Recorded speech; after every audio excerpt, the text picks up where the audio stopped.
This is Jeff Miller of A Dash of Insight.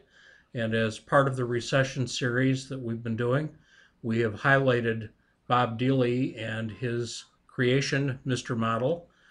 To help explain this, we've persuaded Bob to join us for an interview. And we're going to have a series of short videos where we will explain how the model works and talk a little bit about each recession. Welcome, Bob. Hi, Jeff. Glad to be here. So, a feature of Bob's model that is especially attractive is that it focuses on a business cycle peak and a business cycle trough, both. And those are actually the characteristics that the National Bureau of Economic Research, the NBER, uses to define a recession. Can you tell us a little bit about the NBER? Well, they're a group that's based in Cambridge, Massachusetts, founded by some very distinguished American economists probably almost a century ago now. And they are the official arbiters of business cycle peaks and troughs. They have a committee that meets to decide when those things have happened. And as you and I have commented, it can take them a while to make that decision. And this is not a government body or a partisan body. That's exactly right. It is not a government body, and for those of you concerned about partisanship, Marty Feldstein, who was chairman of the Council of Economic Advisors under Ronald Reagan, is the head honcho at the NBER. So you've mentioned to me that the NBER doesn't actually make real-time decisions, and I think you once mentioned that old TV show Quincy. That's correct. They wait a very long time to make a decision, partly because the data that they use is subject to a great deal of revisions. And I believe what I may have mentioned to you is that they don't make forecasts, they do autopsies.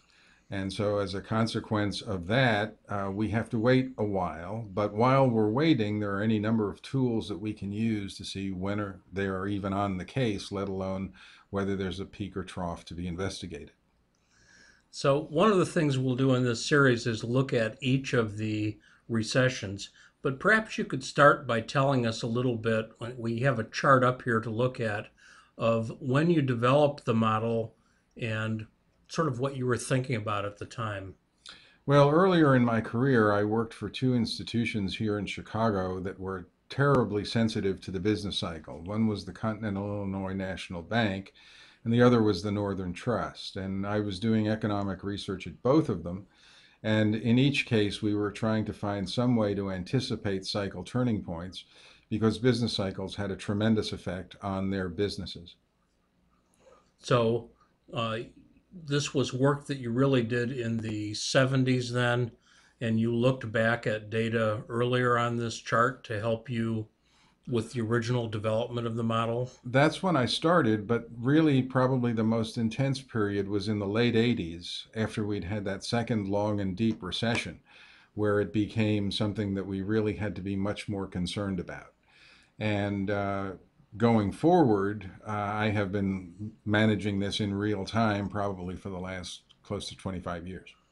So we really have a period of time that was model development and an extensive out of sample real time testing of what you discovered in the early work. That's correct. And all of the numbers that we use are monitored continuously. This is not a passive process in any sense of the word. So the chart we have in front of us, um, it says latest March 2013. Maybe you could explain to us how this chart is aligned. Well, it's based on the observations that we received in June, and as we can explain as we go into some of the other segments, it is based on what I have found to be a very good leading period for trying to call peaks and troughs. Okay. So I think this provides us with a good foundation to understand the interpretation of the chart. Why don't we, in upcoming segments, we'll look at each recession and discuss it in a little more detail. Sounds like a plan.